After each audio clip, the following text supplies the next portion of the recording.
Hello friends, আমি জয়া প্রাম্বিকাস কিচেনে আপনাদের স্বাগত। আজকে আমি একটা নতুন রেসিপি নিয়ে এসেছি। আপনারা দেখুন, আশা করছি ভালো লাগবে। ভিডিওটা স্কিপ না করে পুরোটা দেখার অনুরোধ রইল। আপনারা দেখুন। আমি এখানে মোরলা মাছ নিয়ে নিয়েছি। মোরলা মাছগুলো ঠিক মাথাটা আর পেটটা কাঁচি দিয়ে কেটে নিয়েছি, নাহলে এইভাবে না কেটে নিলে মোরলা মাছটা তেতো লাগবে। দেখুন, আমি এইভাবে পুরো কেটে নিয়েছি। কেটে ভালো করে ধুয়ে নুন হলুদ মাখিয়ে নিয়েছি। এবার আমি ওভেনে একটা কড়াই বসিয়ে দিয়েছি।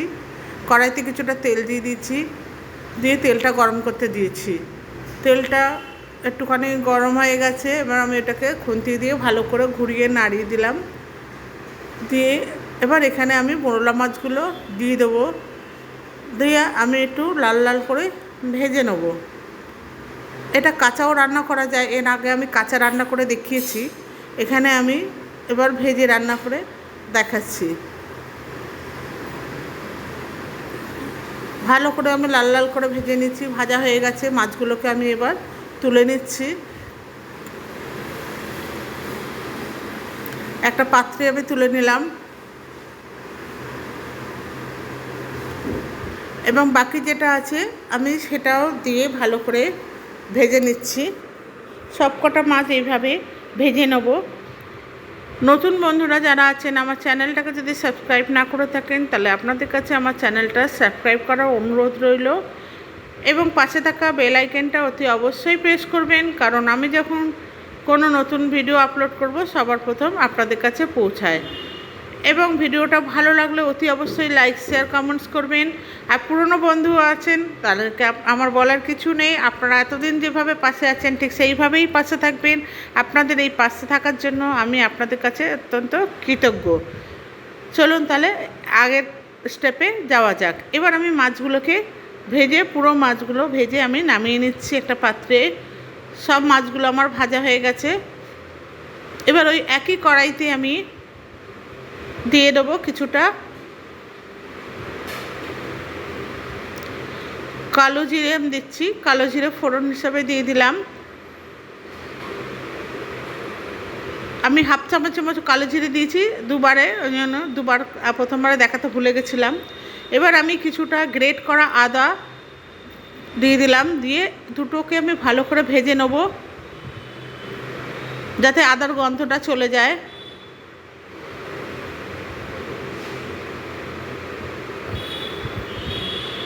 আদাটা ভাজা হয়ে যাচ্ছে। এবার আমি এখানে দিয়ে দিচ্ছি একটু থেতো করা রসুন।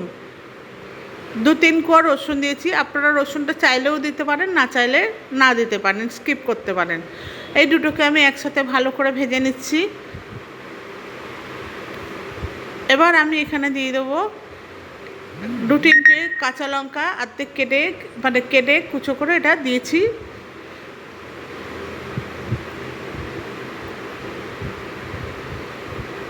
এবার দিয়েছি একটা পেঁয়াজ, যেটাকে আমি একটু বড় বড় করে চপ করে নিয়েছি। নিয়ে ওটাও তেলের মধ্যে দিয়ে দিলাম। নতুন পুরনো বন্ধু সবার কাছে আমার আন্তরিক ভালোবাসা। আশা করব আপনার ভিডিওটা যদি ভালো লাগে তাহলে অতি অবশ্যই লাইক শেয়ার কমেন্টস করবেন এবং আমার পাশে থাকবেন। এবার আমি 2টো আলু নিয়েছি বড় বড়, দিয়ে আলু ভাজার মতো আলুগুলোকে কেটে নিয়েছি। নিয়ে এবার এই আলুগুলো আমি ওখানে দিয়ে দিলাম। আলু ভাজাটা একটু মোটা মোটাই কেটেছি, আলু ভাজার থেকে একটু মোটা। দিয়ে লম্বা লম্বা করে কেটে আমি এটা তেলের মধ্যে দিয়ে দিলাম। আমি আলু কাটাটা দেখাইনি, কারণ আপনারা দেখে বুঝতেই পাচ্ছেন যে কীভাবে কাটতে হবে। আলুটা দিয়ে আমি ভালো করে নেড়ে চেড়ে ভেজে নেব। এবার এখানে আমি দিয়ে দেবো একটা টুকরো করা টমেটো। এই মোরলা মাছের চচ্চড়ি রুটি বলুন, ভাত বলুন, গরম ভাতের সাথে বেশি ভালো লাগে।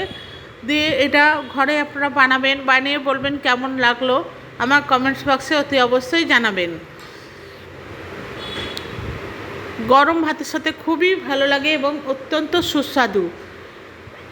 এবার এর মধ্যে দিয়ে দিলাম স্বাদ মতো লবণ। দিয়ে ভালো করে আমি লবণটা মিশিয়ে নিচ্ছি।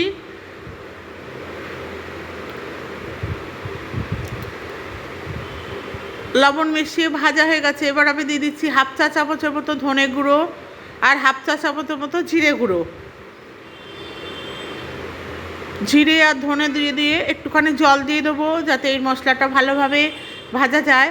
হাফ চা চামচের মতো লঙ্কার গুঁড়োও দিচ্ছি। এবার আমি একটু জল দেবো যাতে এই মশলাগুলো ভালো করে ভেজে নিতে পারি, পুড়ে না যায়। হাফ চা চামচের মতো হলুদ গুঁড়ো। আমি আগে একটু নেড়ে নিচ্ছি, নিয়ে তারপরে আমি জলটা দেবো। মশলাটা একটু ভেজে নিচ্ছি। আঁচটা একদম ধিমিয়েতে রেখেছি, ধিমি আঁচে করছি। এবার আমি একটু জল দিয়ে ভালো করে এটা মশলাটাকে কষিয়ে নেব।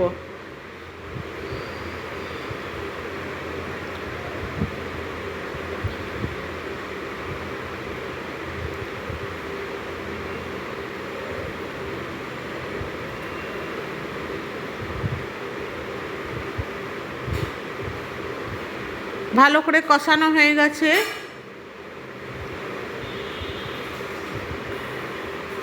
আমি নেড়ে ছেড়ে ভালো করে কষিয়ে নিচ্ছি। দেখুন পুরো কষানো হয়ে গেছে, তেলও বেরিয়েছে। এবার আমি এতে জল দিয়ে দিলাম আলুগুলো আর একটু সেদ্ধ হওয়ার জন্য, কেন মশলা কষাতে কষাতেই অর্ধেক আলু সেদ্ধ হয়ে গেছে।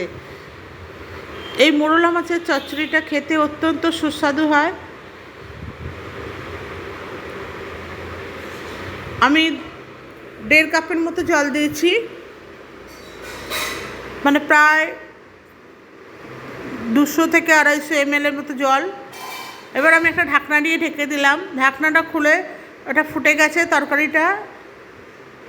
এবার আমি এখানে দিয়ে দিচ্ছি মোরলা মাছগুলো, ভাজা মোরলা মাছগুলো দিয়ে দিচ্ছি। দিয়ে ভালো করে আমি এটা নেড়ে চেড়ে নিচ্ছি।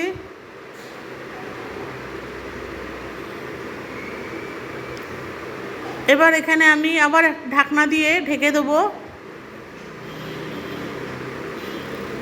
যাতে মাছগুলো সিদ্ধ হয়ে যায়। ঢাকনা দিয়ে ঢেকে দিয়েছি। আমার মাছের রেসিপিটা হয়ে গেছে। এবার আমি একটা পাত্রে নিয়ে নিয়েছি পরিবেশনের জন্য, দিয়ে এটা তুলে নিচ্ছি মাছগুলো। এটা একদম শুকনোও হবে না, আবার একদম ঝোলঝোলও থাকবে না, যেহেতু চচ্চড়ি। আমার এই রেসিপিটা তৈরি হয়ে গেছে।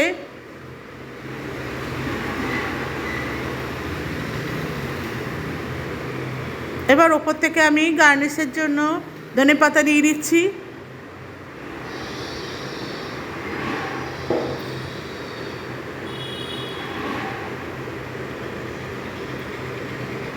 ভিডিওটা শেষ পর্যন্ত দেখার জন্য ধন্যবাদ।